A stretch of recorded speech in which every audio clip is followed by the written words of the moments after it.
Hello, welcome back in today's class. As a class में हामी question लिएर आएको छौं. Find the missing frequency of following data given that mode is 62.5 नेछ अनि sales volume दिएको छ, नम्बर अफ डेज दिएको छ. अनि यसमा चाहिँ हामीलाई कन्टिन्युअस सिरिजको क्वेशन दिएको छ.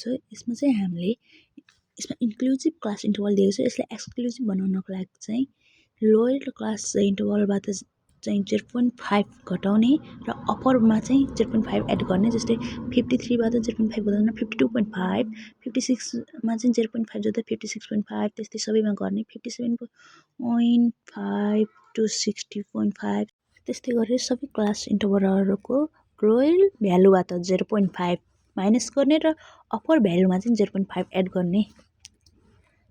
लेट हामीले मिसिङ फ्रिक्वेन्सीलाई लेट एक्स मानेका छौं.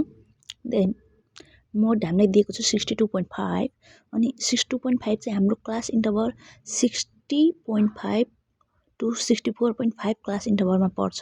देन सो त्यसैले हाम्रो f1 चाहिँ 50 हुन्छ, त्यसको करस्पोन्डिङ भ्यालु 50 हुन्छ. अनि f0 चाहिँ f1 को एक स्टेप अगाडिको भ्यालु हुन्छ. द्याट इज मिसिङ भ्यालु हामीले लेट एक्स मानेका छौं. अनि f2 चाहिँ f1 को एक स्टेप पछाडिको भ्यालु हुन्छ. That is our 40.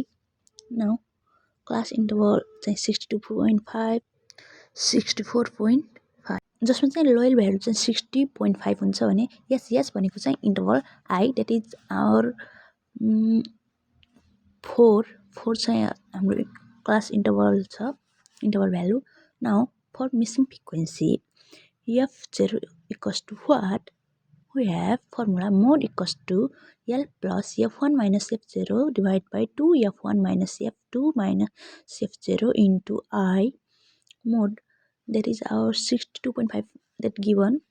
And then L equals to 60.5, f1 equals to 50 minus f0 we assume let x, then x divided by 2 into 50 minus 40 minus x into 4, 60.5 plus 50 minus 4 divided by 100 minus 40 minus x into 4 is 60. हामीले मोड चाहिँ 62.5 दिएको छ. Then क्वेशनमै दिएको छ 62.5 यता 60.5 प्लसमा छ भने उता गएर माइनस हुन्छ. Then remaining 50 minus x divided by 60 minus x into 4, that is 2 equal to 50 minus x divided by 60 minus x. यता 4 मल्टिप्लाईमा छ भने यता आएर डिभाइड भयो.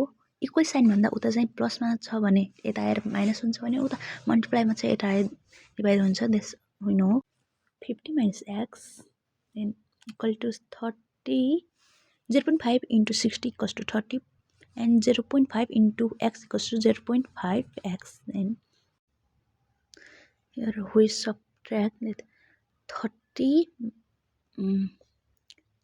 x यता माइनसमा छ, थियो इक्वल भन्दा उता माइनसमा थियो, अगाडि ल्याएर त्यसलाई हामीले प्लस गरेको x minus 0.5 x.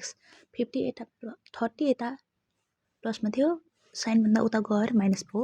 Yes, so x equals to 20 minus 0.5 equals to 40. Therefore our missing frequency is 40. That's our answer. हाम्रो भिडियो हजुरहरूलाई कस्तो लाग्छ प्लिज सुझाव सल्लाह दिनुहोला. धन्यवाद. यदि हजुरलाई मन पर्छ भने यस्तै भिडियो अरु चाहनुहुन्छ भने like, comment and subscribe the channel. Thank you.